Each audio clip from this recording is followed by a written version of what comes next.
ముఖ్యంగా సినీ కార్మికులందరికీ, ఎందుకంటే ఇక్కడ ఆంధ్రాలో కూడా డెవలప్ అవ్వాలి, వీళ్ళందరికీ సేవలు చేయడానికి ఒక అవకాశం నాకు వచ్చింది.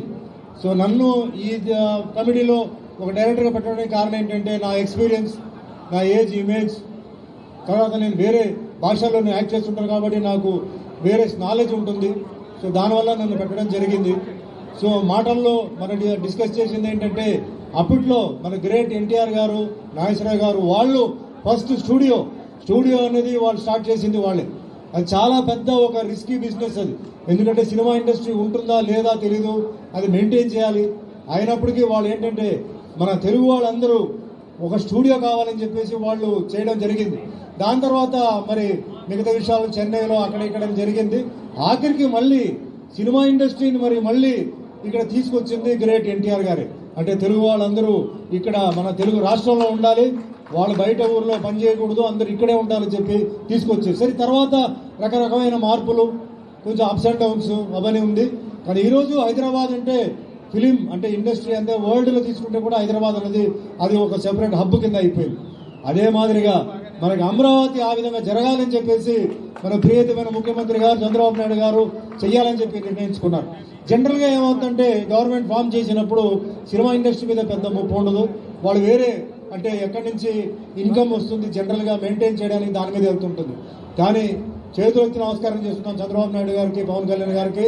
ఇండస్ట్రీ ఇక్కడ డెవలప్ అవ్వాలి, ఇక్కడ ఉన్న టెక్నీషియన్స్ కూడా డెవలప్ అవ్వాలి. ఇక్కడ ఎంతో మంది కళాకారులు ఉన్నారు, నిర్మాతలు ఉన్నారు, దర్శకులు ఉన్నారు, ఇక్కడ కూడా జరగాలని చెప్పేసి వాళ్ళు నిర్ణయించుకున్నారు. సో చాలా విషయాలు నేను బాలయ్య బాబు గారు ఈరోజు మార్నింగ్ వస్తున్నప్పుడు డెవలప్మెంట్ గురించి మాట్లాడారు. అయితే ముఖ్యమైన విషయం దీంట్లో మాట్లాడింది ఏంటంటే, సినిమా ఇండస్ట్రీ ఇట్లా తిరుగుతుందంటే దానికి కారణం డిస్ట్రిబ్యూటర్. ఒక డిస్ట్రిబ్యూటర్ చాలా రిస్క్తో సినిమా కొంటున్నారు. సినిమా ఆడితే ఓకే, సినిమా ఆడకపోతే పాపం ఎక్కడో పైన ఉన్నవాడు రోడ్డు మీద వస్తున్నారు. సో ఆ డిస్ట్రిబ్యూటర్ని, ఎగ్జిబ్యూటర్ని మనం ఎలా కాపాడాలి, గవర్నమెంట్ సైడ్ నుంచి ఏ విధంగా మనం హెల్ప్ తీసుకోవచ్చు, ఆ విధంగా కొన్ని చెయ్యాలి. అదే మాదిరిగా డెవలప్మెంట్ జరగాలి. ముఖ్యంగా చెప్పాలంటే మన ఆంధ్రాలో సముద్రం ఉంది, విశాఖపట్నం కానీ నెల్లూరు కానీ అటు తీసుకుంటే సముద్రం ఉంది, అరకు ఉంది, అద్భుతమైన హిల్ స్టేషన్, ఈస్ట్ వెస్ట్ వెళ్తుంటే అద్భుతమైన గ్రామీణ ప్రాంతం ఆ సీనరీ ఉంది. ఇలా చాలా ఉన్నాయి. అది కాకుండా ల్యాండ్ చాలా ఉంది. కేవలం ఒక ఇక్కడ తెలుగు షూటింగే కాకుండా మరి ఇతర రాష్ట్రాల నుంచి కూడా, అంటే తమిళనాడు ఉండొచ్చు, కేరళ ఉండొచ్చు, కర్ణాటక ఉండొచ్చు, నార్త్ ఇండియా ఉండొచ్చు, అట్నుంచి కూడా వాళ్ళని ఇక్కడ ఇన్వైట్ చేసి షూటింగ్స్కి వాళ్ళకి పర్మిషన్ ఇస్తూ, మనకి మెయిన్ అంటే ఎంప్లాయ్మెంట్ ప్రాబ్లం ఒకటి. అదే మాదిరిగా చాలా మంది ఓన్లీ సినీ జీవితం మీద ఆధారపడి ఉన్నారు, అప్పుడు చాలా మంది కష్టాల్లో ఉన్నారు. సో వాళ్ళందరికీ మంచి జరగాలని చెప్పేసి మన ప్రియతమైన ముఖ్యమంత్రి గారు చంద్రబాబు నాయుడు గారు, పవన్ కళ్యాణ్ గారు, ఆయన ముఖ్యంగా బాలయ్య బాబు గారు నిర్మించుకున్నారు.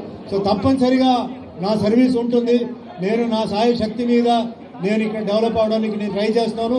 అదే మాదిరి మిగతా అందరూ కమిటీ వాళ్ళు కూడా అదే మాదిరిగా సాయం చేసి ఆంధ్రప్రదేశ్ ఫిలిం ఇండస్ట్రీని ముందుకు తీసుకెళ్లాలి, ప్రపంచంలో ఒక మంచి పేరు రావాలని చెప్పి మనస్ఫూర్తిగా కోరుకుంటూ నాకు డైరెక్టర్ పోస్ట్ ఇచ్చినందుకు మరోసారి బ్రదర్ బాలయ్య బాబు గారికి ధన్యవాదాలు చెప్తూ సెలవు చేసుకుంటున్నాను. జై బాలయ్య.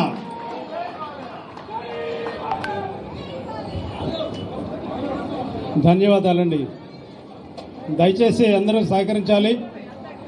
కొంచెం నిశ్శబ్ద వాతావరణంలో కార్యక్రమాన్ని జరుపుకుందాం. ఇప్పుడు టీవీ సినీ నటి శ్రీమతి వై ఝాన్సీ గారు 2 నిమిషాలు మాట్లాడవలసిందిగా కోరుతున్నాం.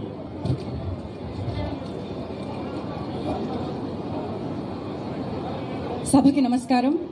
Thank you so much for this opportunity, and Bharat Garu, congratulations. Honorable Minister Sri Durgesh Gariki, thank you so much for honoring this occasion, sir.